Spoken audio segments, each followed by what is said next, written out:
Ella nunca dejó que su hijo hablara con nadie más hasta que descubrieron por qué. Antes de seguir con esta historia macabra que conmocionó a Aragón en 1871, dinos desde dónde nos escuchas, en casa, de viaje o trabajando. Deja un comentario y, si aún no lo has hecho, suscríbete al canal para más historias históricas que te dejarán sin aliento. Esta novela te hará preguntarte qué tan lejos puede llegar el amor cuando se tuerce por el dolor y la soledad. El invierno de 1871 llegó a la pequeña aldea de San Millán de Aragón como una nube gris que anunciaba desgracias. Perdida entre cerros áridos y caminos de polvo, la aldea apenas alcanzaba los 150 habitantes, que se conocían todos por nombre, pecado y virtud. En aquel lugar donde los secretos se mantenían menos que el rocío de la mañana, había, sin embargo, una casa que albergaba el más oscuro de todos. La casa gris de piedra de Isabel Rollo se erguía en la parte norte del pueblo, aislada del resto por casi medio kilómetro de desierto. Era una casa de 2 pisos con los postigos siempre cerrados y un huerto que parecía extinguirse año tras año. Los aldeanos pasaban a su lado apresuradamente, sobre todo al anochecer, cuando las sombras de las montañas la envolvían como dedos negros. Hacía 3 años que Isabel había enviudado. Su marido, Martín, había muerto, música, en los campos un día de agosto, bajo el sol de fuego. El corazón se le había detenido, dijo el médico, itinerante que llegaba por la zona cada 3 meses. Ahora Isabel vivía sola con su hijo Tomás, quien había cumplido 17 años el pasado marzo frío. Doña Remedios, la panadera del pueblo, fue de las primeras en percatarse del cambio. Cada mañana, durante años, Tomás había descendido al pueblo a por el pan, siempre con una sonrisa discreta y un saludo cortés. Era un chico apuesto, de cabello negro azabache, ojos oscuros y profundos, rasgos delicados heredados de su madre. Las muchachas del pueblo suspiraban cuando lo veían pasar, aunque él nunca reparaba en las miradas. Pero tras la muerte de Martín, todo se transformó. «Hace 2 meses que no lo veo», dijo Remedios una tarde de noviembre a las otras mujeres que se reunían en la plaza del pueblo. «Y Abel ahora viene sola temprano, cuando todavía está oscuro. Compra el pan y se va sin decir nada. Yo la vi la semana pasada», agregó Carmen la costurera. Llevaba un chal negro que le tapaba media cara. Me saludó con la cabeza. Pero sus ojos, Dios mío, sus ojos parecían hundirse en su rostro, como si no hubiera dormido en semanas. Los rumores comenzaron como siempre en San Millán, susurros en la fuente, miradas en la iglesia, conversaciones que se interrumpían cuando alguien se acercaba. Decían que Isabel se había vuelto loca de dolor, que tenía a Tomás encerrado por miedo a que también muriera, que la casa, desde que Martín había muerto tan repentinamente. El padre, Sebastián, un hombre de 60 años, curtido por el sol de Aragón, consideró que debía de ir a ver a la familia Rollo. Una tarde de diciembre, el viento del norte rugía entre las calles empedradas y trepó por el sendero rocoso hasta la cabaña solitaria. Llamó a la puerta 3 veces. El ruido de sus nudillos sobre la madera vieja sonó como disparos en la tarde silenciosa. Esperó a que el frío se arrastrara por su sotana negra. Nadie respondió, pero supo con certeza que alguien lo espiaba tras las persianas cerradas. Podía sentir los ojos fijos en su nuca, haciéndole erizar la piel bajo la gruesa tela. «Soy el padre Sebastián», dijo, alzando la voz. Solo vine a ver cómo estaban. No los veo en misa desde hace meses. El silencio que se produjo a continuación parecía pesado. El cura esperó 5 minutos más y luego bajó el camino, rindiéndose. Pero mientras descendía, algo lo detuvo en seco. Un grito ahogado, un sonido un golpe sordo, como si algo pesado se hubiera caído. Se giró hacia la casa. Tenía que volver, irrumpir, pero antes de que pudiera decidirme, los postigos de la ventana del segundo piso se abrieron unos centímetros. Apenas pudo vislumbrar un rostro pálido. Era Tomás, con los ojos muy abiertos, casi suplicantes. El chico abrió la boca para gritar algo, pero una mano femenina, salió de la cabina y lo arrastró hacia atrás. Los postigos se cerraron de golpe. El padre Sebastián sintió un escalofrío, que no era por el viento del invierno. Algo estaba muy mal en esa casa, algo más allá de la tristeza del duelo. La noche anterior, en la reunión semanal de los notables del pueblo, en casa del alcalde, don Fernando Aznar, el cura contó lo sucedido. Los hombres que estaban allí, el maestro, el herrero, el mercader, escucharon con rostros cada vez más serios. No es normal, dijo él. Padre Sebastián. La mirada de ese chico era terror puro, y esa mano que lo arrastró. Había algo violento en ello. ¿Crees que Isabel lo maltrata?, preguntó el maestro don Julio, un hombre delgado y con gafas redondas. No sé qué pensar, reconoció el cura. Pero algo perverso está sucediendo en esa casa, algo que va en contra de Dios y de la naturaleza. Don Fernando, un hombre robusto de barba gris, golpeó la mesa con la mano. No podemos entrometernos en los asuntos familiares sin evidencia. Isabel Rollo es una viuda respetable. Si lo tiene en casa es porque está enfermo o porque le ayuda en el trabajo de campo. Pero el discurso del alcalde no convenció a nadie. Todos sabían que el huerto de los Rollos apenas alcanzaba para 2 y que Tomás siempre había sido sano. Los días se transformaron en semanas, las semanas en meses. El invierno se desvaneció en una primavera fría y tardía.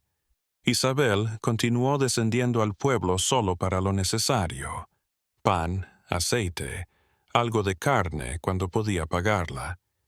Siempre sola, siempre con sus chales negros, siempre con su mirada perdida que hacía que la gente apartara la vista. Una tarde de marzo, cuando Isabel hacía compras en la tienda de don Rodrigo, el tendero trató de hacer plática. ¿Cómo está Tomás, Isabel? Ha pasado tiempo. La mujer levantó la vista de golpe.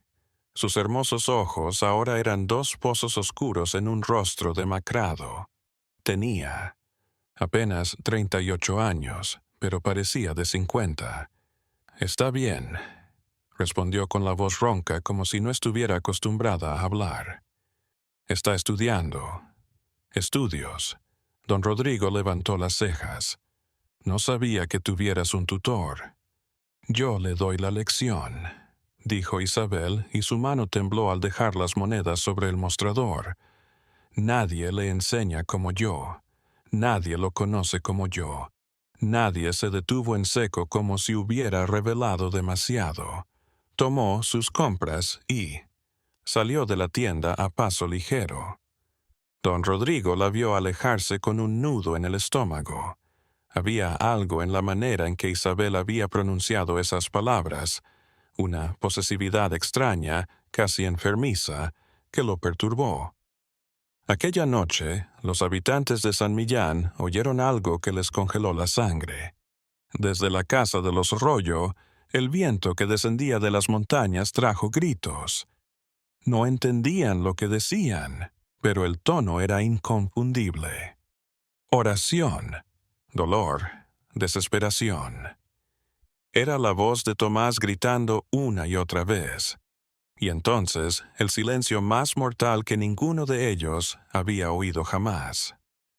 Algunos hombres se agruparon en la plaza, dudosos, con linternas en las manos.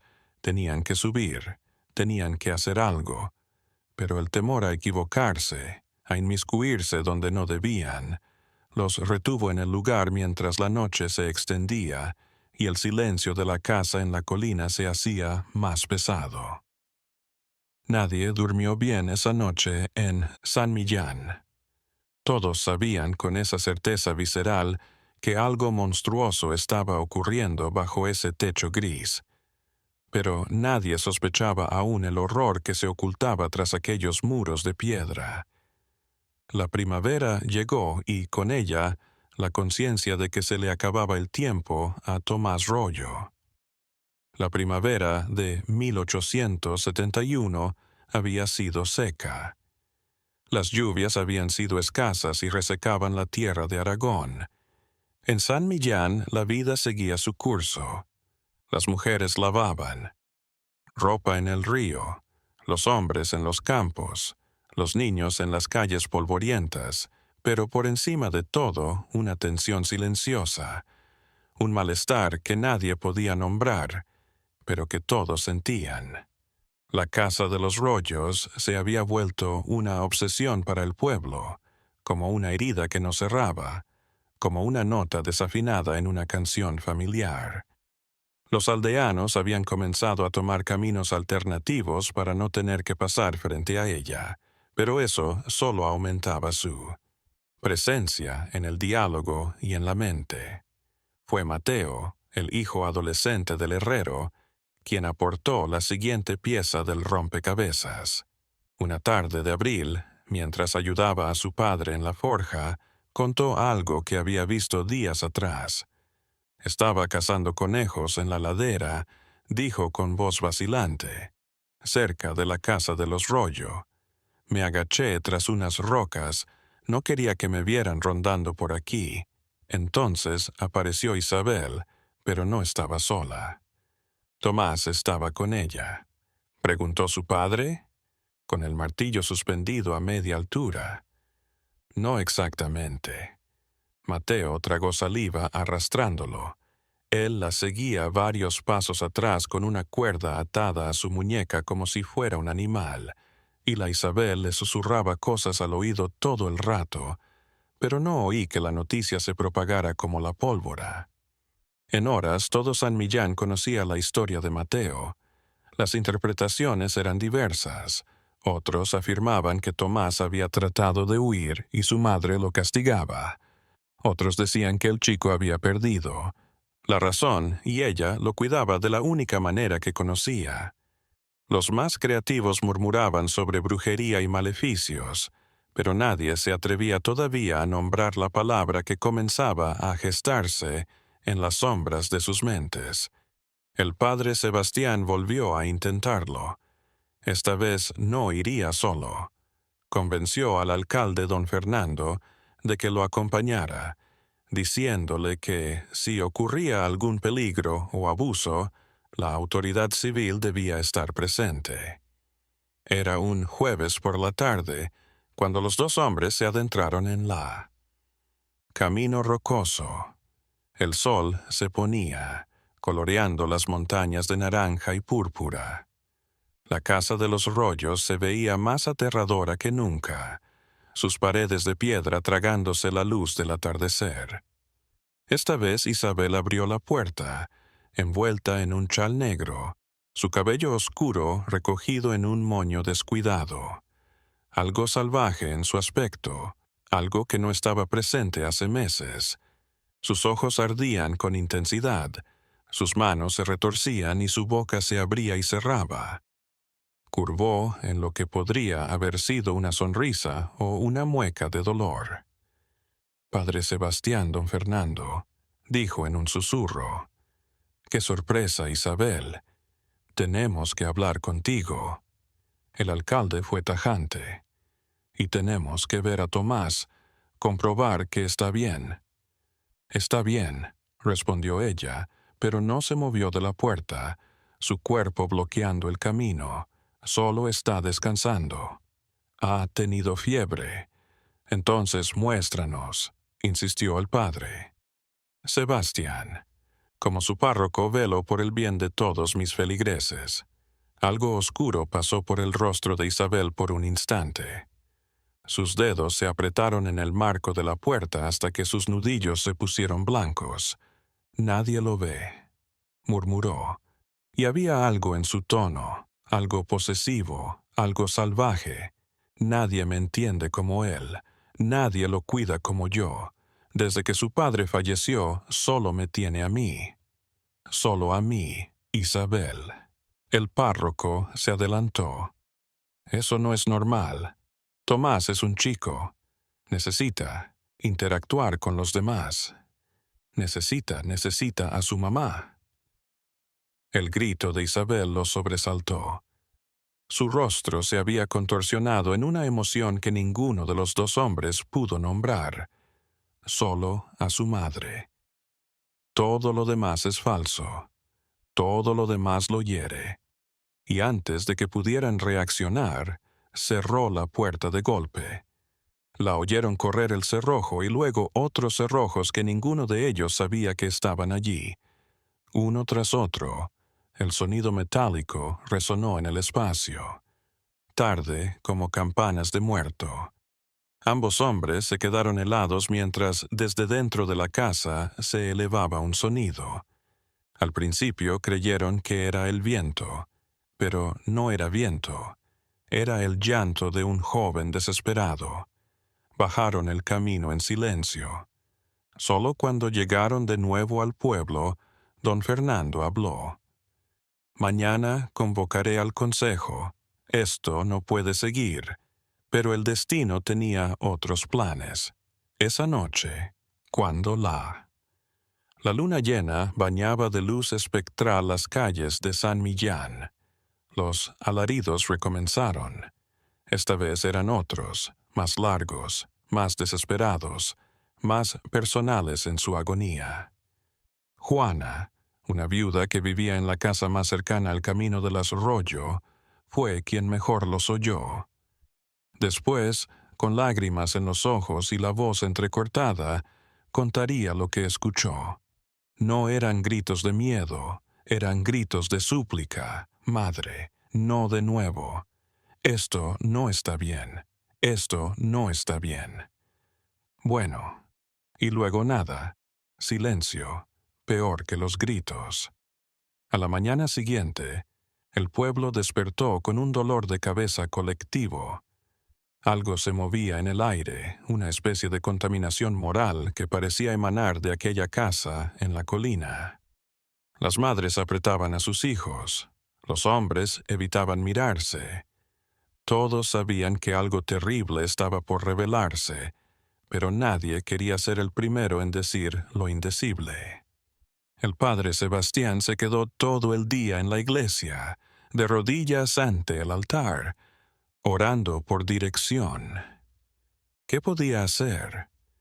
¿Hasta dónde llegaba su obligación pastoral? Tenía autoridad para interferir en la vida de sus feligreses, especialmente si sospechaba que algo monstruoso estaba en juego. La respuesta llegó de manera inesperada. Era media tarde cuando Mateo, el hijo del herrero, entró corriendo en la iglesia.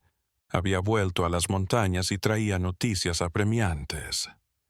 Padre jadeó. La casa, parte del techo, se derrumbó durante la tormenta de anoche. Vi humo. Creo que están quemando algo para calentarse o cocinar. Pero humo no sale por la chimenea rota. El párroco supo al instante lo que tenía que hacer.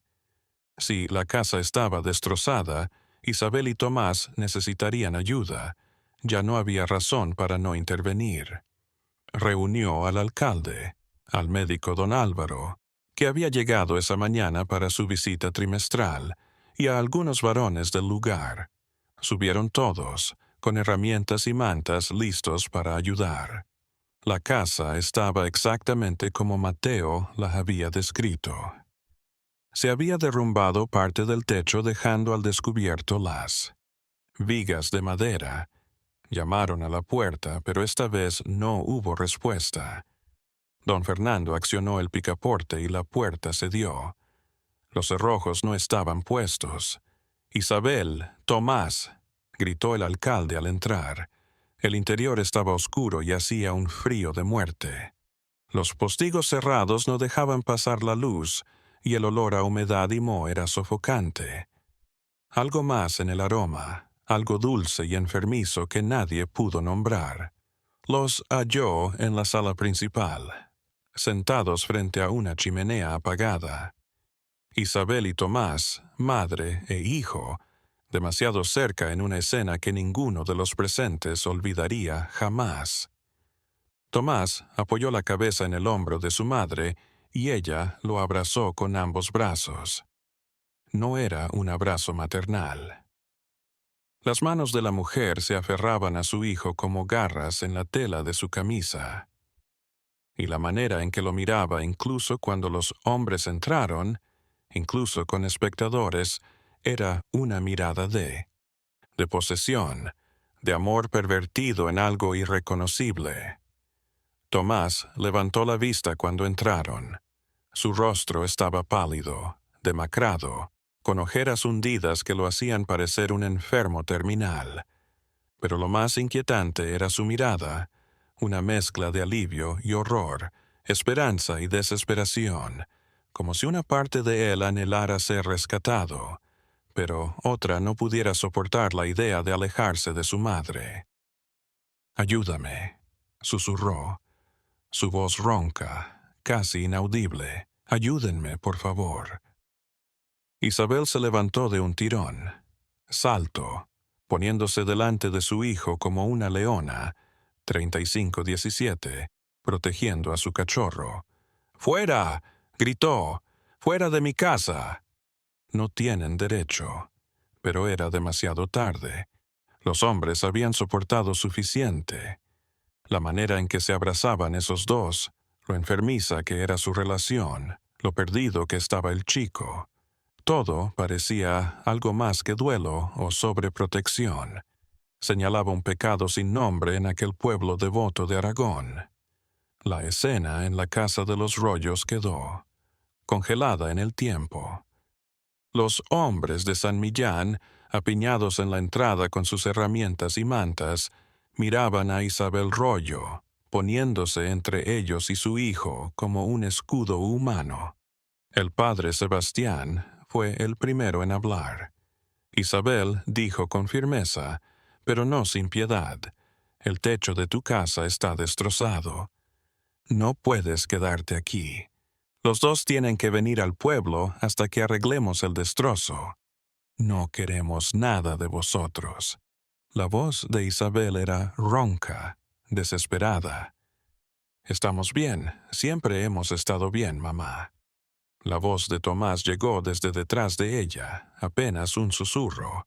«Tengo frío, mucho frío». Por primera vez los hombres pudieron mirar al chico de cerca. Lo que observaron los dejó sin aliento. Tomás estaba descalzo a pesar del frío de abril. Su camisa, una vez blanca, ahora estaba sucia y parchada toscamente. Había adelgazado, mucho, y su piel tenía un color grisáceo que denotaba meses sin sol. Pero lo más aterrador era su mirada, vidriosa, desorientada, como la de alguien que ha estado perdiéndose durante demasiado tiempo. Don Álvaro, el médico, se adelantó.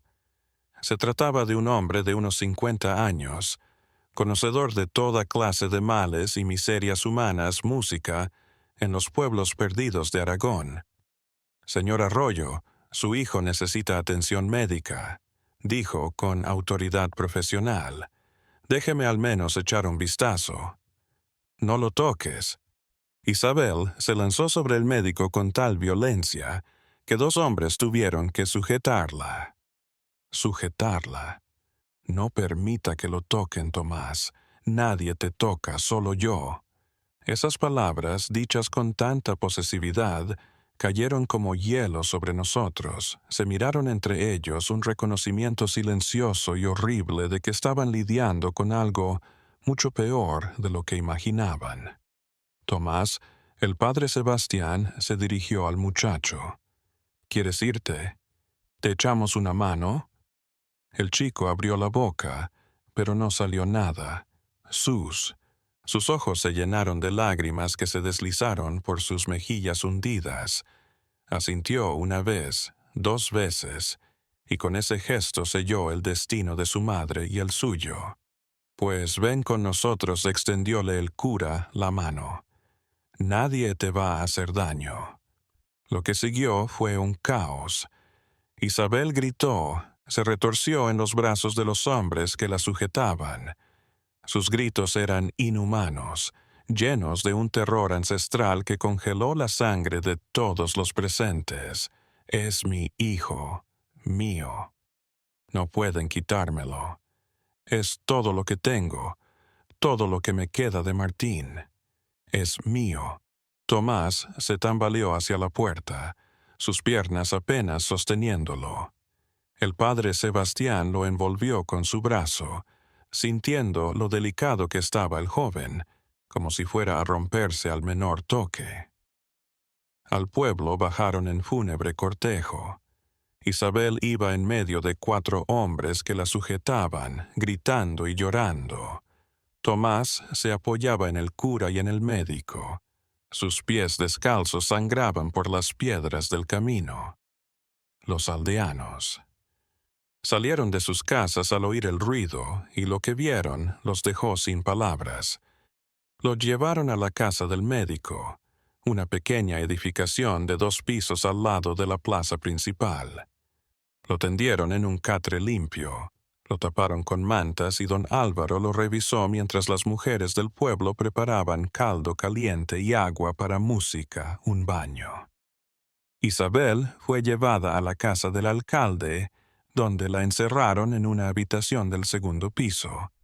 No paraba de gritar el nombre de su hijo, tocando la puerta hasta sangrar sus nudillos. En casa del médico, don Álvaro revisaba a Tomás. El padre Sebastián y don Fernando aguardaban en la sala contigua. El médico salió casi 2 horas después, pálido, con una mirada que ninguno de los dos había visto antes. «Necesito hablar con ustedes», dijo en voz baja a solas. Se encerraron en el pequeño consultorio del médico. Don Álvaro se sirvió un trago de aguardiente y se lo bebió de un trago antes de hablar. «Lo que les voy a contar», empezó y su voz se quebró. «Lo que voy a revelarles es tan grave que apenas me atrevo a decirlo. Pero como médico, como cristiano, no puedo callar». «Habla», ordenó el alcalde. «El chico». Don Álvaro cerró los ojos. «El chico está maltratado, no solo físicamente, aunque eso también, desnutrido, viejos golpes mal curados, marcas de ataduras, pero hay más. Algo que vi en su examen físico y que confirmé con las preguntas que pude hacerle antes de que se durmiera por agotamiento». El médico respiró hondo antes de seguir. Aquella mujer, Isabel Rollo, fornicó con su propio hijo durante meses, tal vez más de un año, desde poco después de la muerte de su marido. El silencio que se produjo a continuación fue sepulcral. El padre Sebastián sintió que el suelo se movía. Don Fernando se agarró al escritorio como si fuera lo único cuerdo en un mundo enloquecido. «¿Estás seguro?», pudo articular el cura. «Totalmente», respondió el médico con voz oscura. «Y más. El niño me confesó entre lágrimas que al principio se resistió, que le rogó a su madre que se detuviera.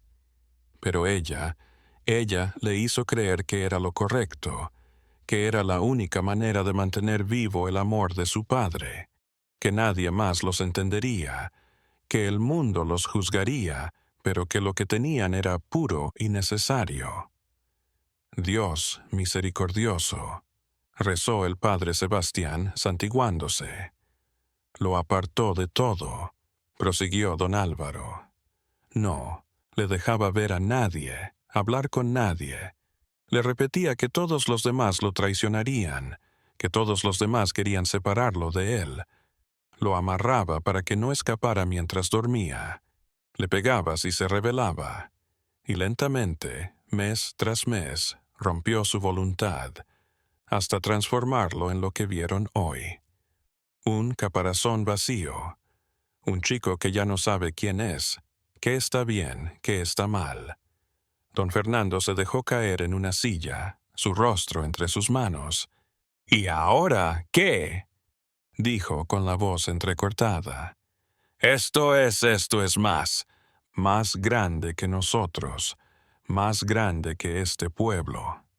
Debemos avisar a las autoridades provinciales, dijo el padre Sebastián, aunque su voz temblaba. Esto es un crimen, un pecado mortal. No halló palabras para expresar la enormidad de la transgresión. Pero el escándalo, protestó el alcalde. Cuando esto se descubra, San Millán será recordado por siempre como el pueblo donde sucedió esta atrocidad. Nuestras familias, nuestros hijos, todos llevarán la vergüenza. ¿Y qué sugieres? El médico lo miró con firmeza. ¿Qué? Escondámonos. Dejemos a esa mujer seguir con su buscó la palabra, su monstruosidad. No, por supuesto que no. Don Fernando se frotó la cara, agotado. Solo digo que deberíamos considerar la forma de actuar por el bien del chico, sobre todo. Él es la víctima aquí. Decidieron esperar hasta la mañana siguiente para decidir. Primero, querían hablar con Tomás una vez que hubiera descansado, escuchar su relato completo de lo sucedido. Luego, llamarían al juez de la provincia. Esa noche, nadie durmió en San Millán. Los susurros se habían convertido en rumores y los rumores en hechos. De casa en casa, de boca en boca, la verdad, o al menos una versión de ella, se propagó como una enfermedad. En la casa del médico, Tomás se despertó varias veces gritando y llamando a su madre entre lágrimas. Don Álvaro tuvo que darle láudano para que pudiera dormir. Y en la alcaldía, Isabel Rollo había dejado de chillar. Ahora solo se balanceaba en una esquina de su prisión improvisada. Repetía el nombre de su hijo una y otra vez con la mirada perdida. El pueblo de San Millán acababa de descubrir que existen secretos tan negros que, una vez descubiertos, envenenan todo lo que tocan. El viernes amaneció sin que el sol pudiera disipar las sombras que parecían haberse adueñado de San Millán. Las campanas de la iglesia no tocaron para la misa de la mañana. El padre Sebastián había rezado toda la noche, en vano, por alguna orientación divina para lo que estaba por venir. En casa del médico, Tomás Rollo se despertó antes del amanecer. Doña Elena, la mujer de don Álvaro, se había quedado a su lado toda la noche, renovando los baños fríos en su frente cuando la fiebre repuntaba, calmándolo cuando las pesadillas lo hacían gritar. Era una mujer maternal, madre de 3 hijas casadas, y el estado del joven la había hecho llorar. «¿Dónde está?», fueron las primeras palabras de Tomás al despertar. La voz estaba ronca, quebrada. «Tu madre está segura», respondió doña Elena suavemente. «Y tú también lo estás ahora. Nadie te va a hacer daño». Los ojos de Tomás se llenaron de lágrimas. «Pero yo la necesito», susurró. «Sé que está mal, sé que todo está mal, pero es mi madre. Es todo lo que tengo. ¿Cómo podría no necesitarla?» Doña Elena se quedó sin palabras. ¿Cómo decirle a un niño que el amor que conocía era una distorsión, una prisión disfrazada de abrazo, cuando el padre? Sebastián, don Fernando y don Álvaro entraron 1 hora más tarde. Encontraron a Tomás sentado en la cama, vestido con ropa limpia que le habían proporcionado, el cabello recién lavado, pero aún húmedo. Aparentaba menos de sus 17 años, delgada y asustada, con ojos que habían visto demasiado. Tomás, inició el padre Sebastián, sentándose en una silla al lado de la cama. Necesitamos que nos digas qué ha pasado. Lo sé, es difícil, pero debes hacerlo no solo por ti, música, sino por tu madre. Para ayudarlos a ambos, debemos comprender. El chico se agachó mirando sus manos retorciendo la sábana. Por un largo momento, nadie habló. El silencio se alargó hasta hacerse casi insoportable. Empezó después de que padre muriera, terminó diciendo Tomás, su voz apenas un susurro. Madre quedó destrozada, lloraba día y noche, no comía, no dormía, tenía miedo de que también ella muriera y me dejara solo. Hizo una pausa, respirando hondo. Una noche, semanas después del funeral, ella entró a mi habitación. Estaba llorando de nuevo. Se tumbó a mi lado y me rodeó con sus brazos.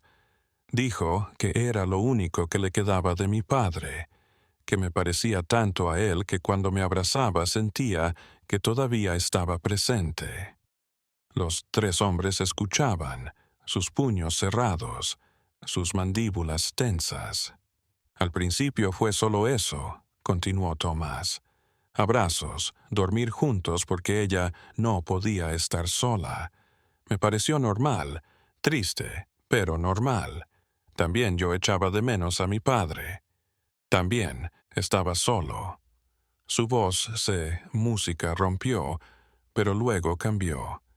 Comenzó a decirme cosas raras, que ahora era el hombre de la casa, que tenía que llenar los zapatos de mi padre en todos los aspectos.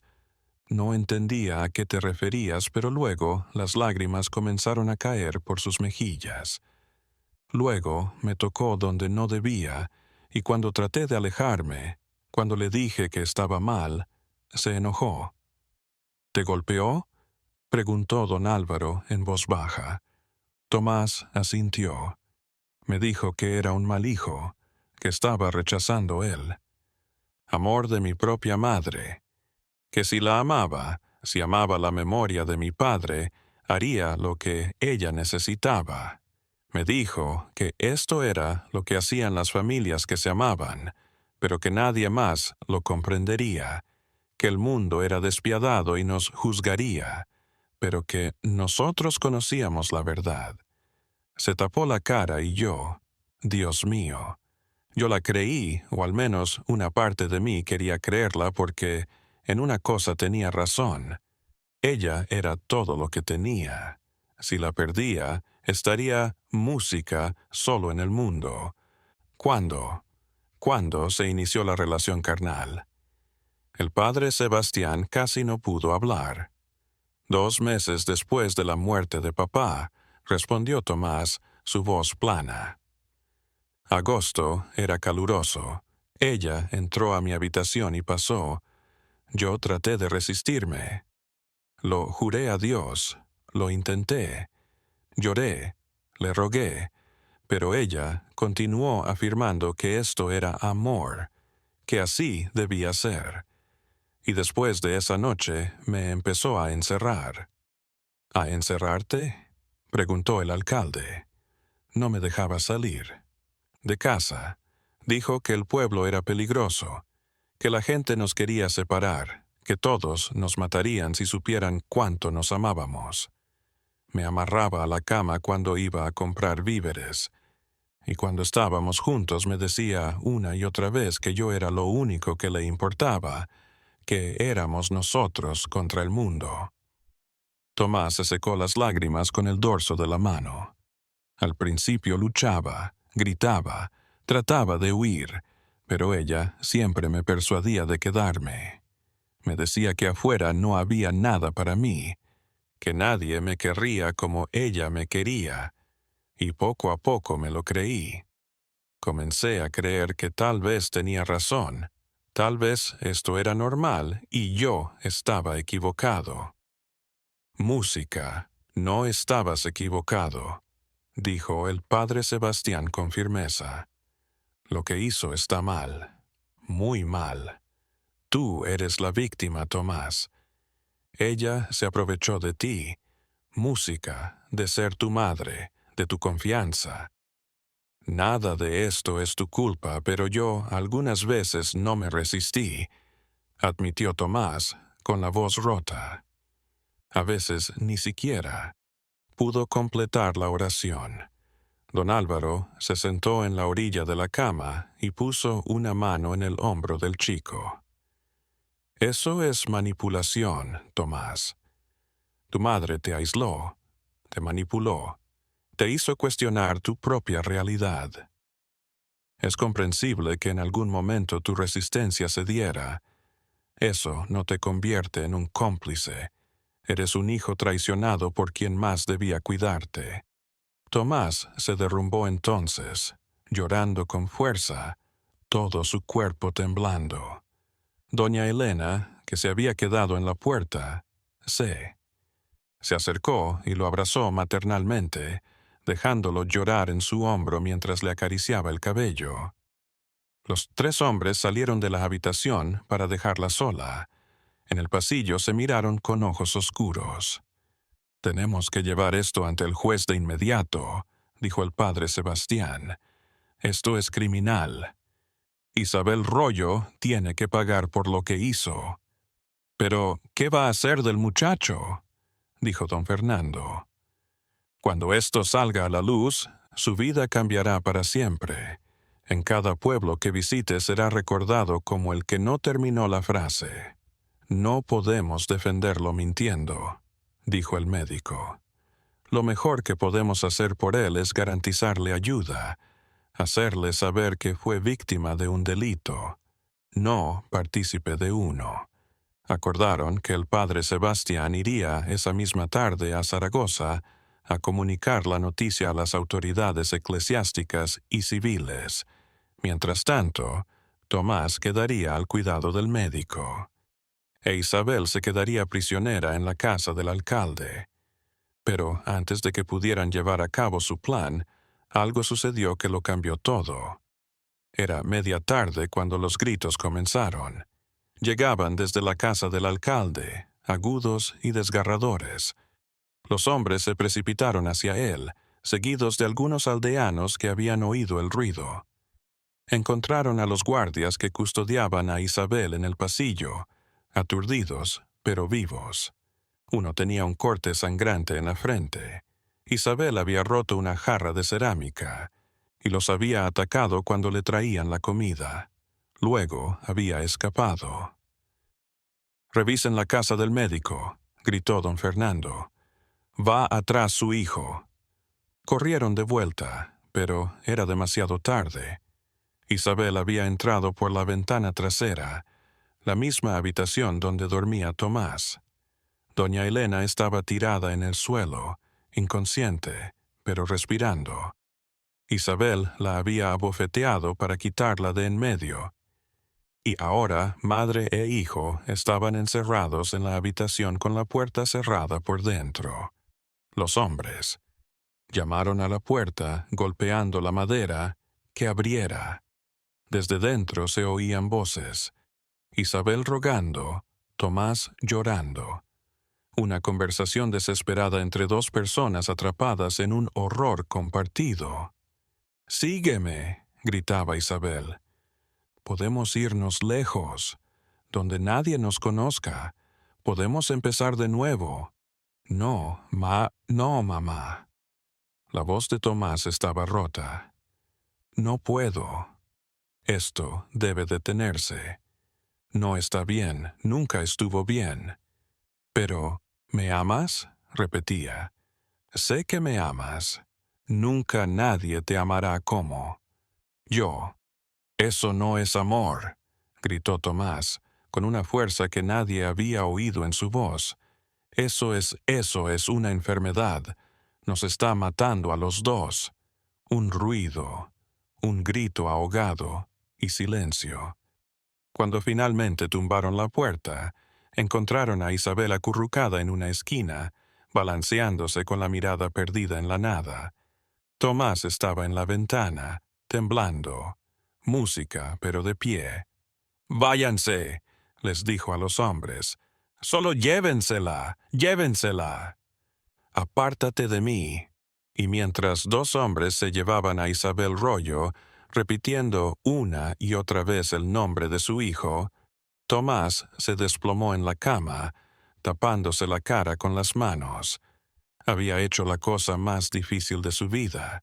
Había rechazado el único amor que conocía, por enfermo que estuviera.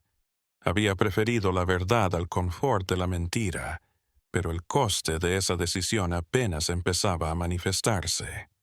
Los días que siguieron al encierro definitivo de Isabel Rollo fueron los más largos que San Millán recordaba.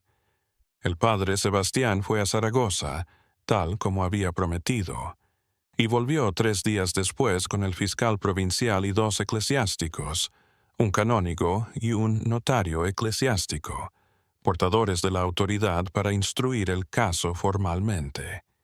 El chisme del escándalo se había filtrado. Era imposible ocultar algo así en un pueblo tan pequeño. Y pronto, música, los cuentos llegaron a oídos de las aldeas cercanas.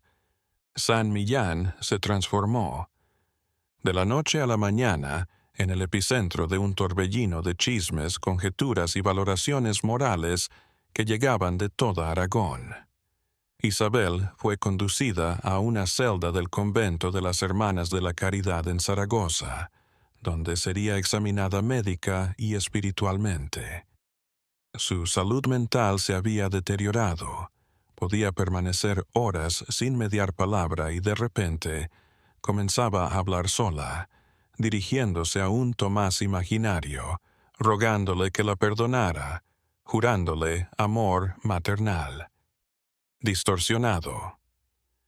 Los médicos que la atendieron coincidieron en que había sufrido algún tipo de colapso mental, pero no pudieron precisar si fue anterior al abuso o posterior al descubrimiento. Para Tomás, las semanas siguientes fueron un infierno diferente. El padre Sebastián le consiguió alojamiento en la rectoría, donde podría permanecer en observación mientras se decidía su destino. Pero la fama del caso hizo imposible el anonimato. Los aldeanos no sabían cómo abordarlo. Algunos lo observaban con compasión, otros con repugnancia apenas disimulada, y unos pocos, los más despiadados o ignorantes, lo consideraban tan culpable como su madre. Las chicas, que antes lo suspiraban, ahora desviaban la mirada avergonzadas. Los chicos de su edad lo esquivaban como si llevara una mancha visible de suciedad. Una tarde de mayo, mientras Tomás ayudaba al padre Sebastián a arreglar la cerca del huerto parroquial, don Álvaro llegó con noticias del fiscal. Provincial. Han decidido no acusar criminalmente a Tomás, informó el médico. Por su edad al inicio del maltrato y el lavado de cerebro, es víctima, no cómplice. Tomás soltó el martillo. Sus manos temblaban. Y mi madre, don Álvaro, se miró con el padre Sebastián antes de responder. Será encerrada de por vida en el convento, no irá a la cárcel por su estado mental, pero tampoco saldrá libre.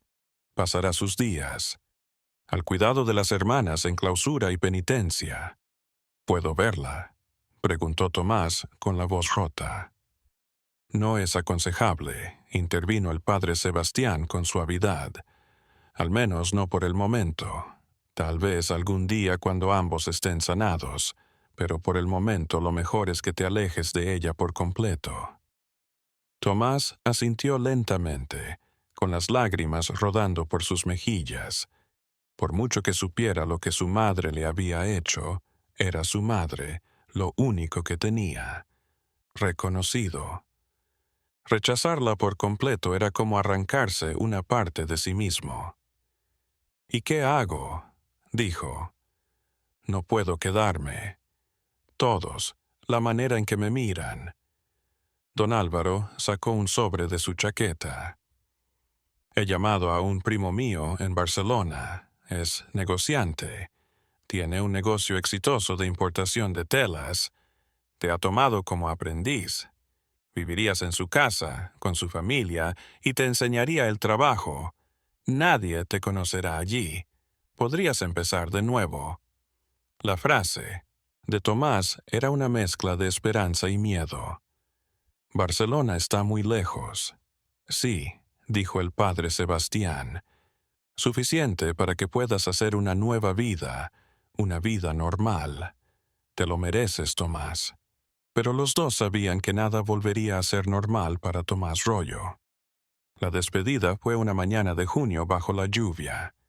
Solo el padre Sebastián, don Álvaro y don Fernando escoltaron a Tomás hasta la diligencia que lo llevaría primero a Zaragoza y luego a Barcelona. No hubo multitudes, no hubo discursos. Emotivas, solo apretones de manos, miradas que decían más de lo que las palabras podían expresar. «Escríbeme», dijo el padre Sebastián. «Dime que estás bien». Tomás asintió, aunque ambos sabían que nunca lo haría.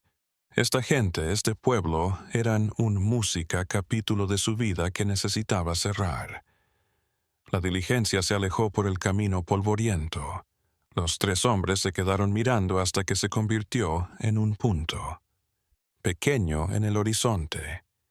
Cada uno llevaba su propia culpa a cuestas. ¿Pudieron haber hecho algo antes? ¿Alguna señal que pasaron por alto? ¿Cuánto dolor podría haberse evitado si hubieran intervenido ante los primeros rumores? San Millán intentó regresar a su vida, pero el pueblo se había transformado. La casa de los Royos permaneció desierta, su tejado derrumbado, sus ventanas como ojos ciegos mirando hacia el valle. Nadie la quiso comprar. Nadie la quiso arreglar. La transformó en un monumento mudo de la oscuridad que se esconde tras las puertas cerradas y las ventanas con persianas.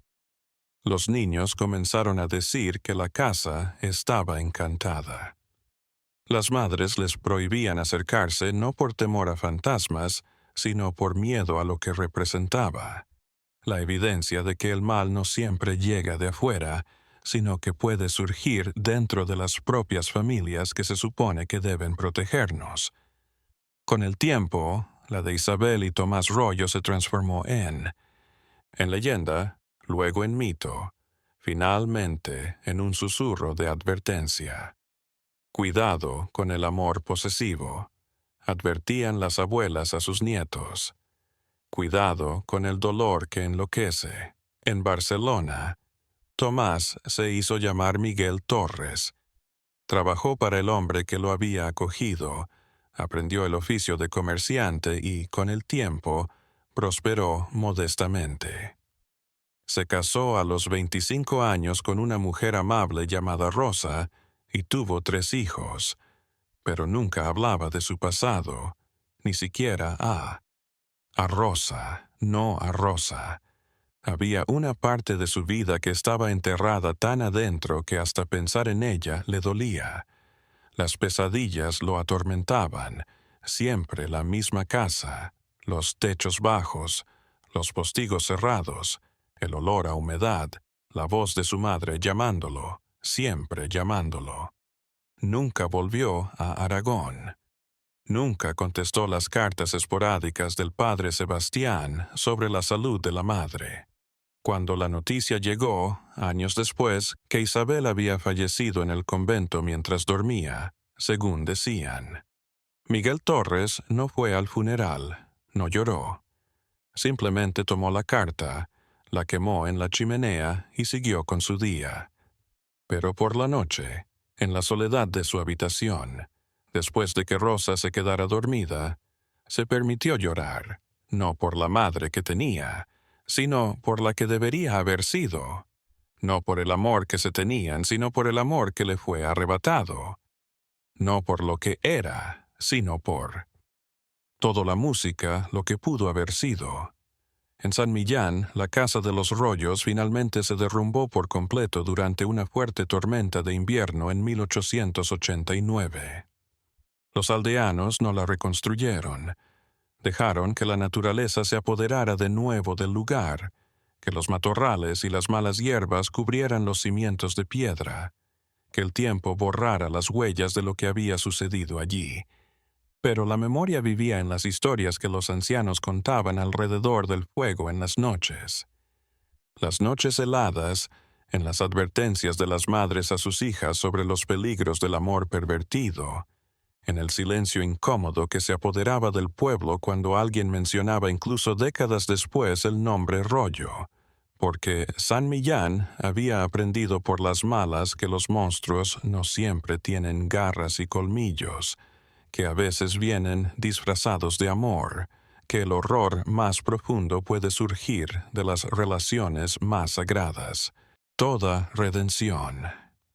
Y aunque el tiempo pasó, aunque las generaciones cambiaron, aunque la historia se desvaneció en el pasado, la verdad permaneció que en 1871, en un pequeño pueblo entre las montañas de Aragón, una madre y un hijo cruzaron una línea que nunca debió ser cruzada, y les costó todo lo que eran y podrían haber sido. Las cicatrices de ese invierno nunca se curaron por completo, porque algunas heridas son demasiado profundas, algunos secretos demasiado oscuras y algunas verdades demasiado horribles para ser olvidadas, sin importar cuánto tiempo pase o cuánto deseemos que desaparezcan. San Millán sobrevivió. La gente seguía viviendo, amando, criando a sus hijos, pero todos conocían con esa certeza silenciosa que se pasa de padres a hijos que su pueblo había presenciado música, algo que alteró la esencia misma del lugar en el que habían nacido. Y cuando el viento descendía de las montañas en las noches de invierno y aullaba entre las ruinas cubiertas de nieve, vegetación, donde una vez se encontraba la casa de los Rollo, algunos decían que todavía se podían oír dos voces discutiendo en un bucle sin fin, una rogando por amor, la otra por libertad. Pero tal vez era solo el viento, o tal vez era el recordatorio constante del precio del amor retorcido, pagado no solo en vida, sino en memoria, en vergüenza compartida, en la mancha imborrable que dejó en todos los que lo conocieron. La de Isabel y Tomás Rollo no terminó cuando. Él se fue a Barcelona incluso cuando ella murió en su celda del convento. Siguió presente en cada mirada incómoda, en cada palabra interrumpida, en cada advertencia susurrada sobre los peligros de la soledad y el duelo sin límites. Porque al final no se trataba solo de ellos, se trataba de todos nosotros, de lo delgada que es la línea entre el amor y la obsesión, entre el cuidado y el control, entre la familia y la prisión. Era un espejo oscuro que reflejaba lo bajo que puede caer. La humanidad cuando el dolor se encuentra con la soledad, y ninguno de los dos tiene límites. Y esa es tal vez la lección más aterradora de todas, que no necesitamos fantasmas ni demonios para conocer el horror. A veces los monstruos más aterradores son solo personas normales, destrozadas por situaciones que no pudieron controlar, por elecciones que no pudieron revertir, por líneas que cruzaron y que borraron su humanidad. Isabel Rollo no nació monstruo. Tomás no nació víctima. Pero el destino, la tragedia y las malas decisiones los transformaron en ambas. Y su historia es un recordatorio para siempre de que el infierno no siempre está afuera. A veces, el infierno es una casa en la colina con persianas cerradas y secretos que nunca deberían haber sido.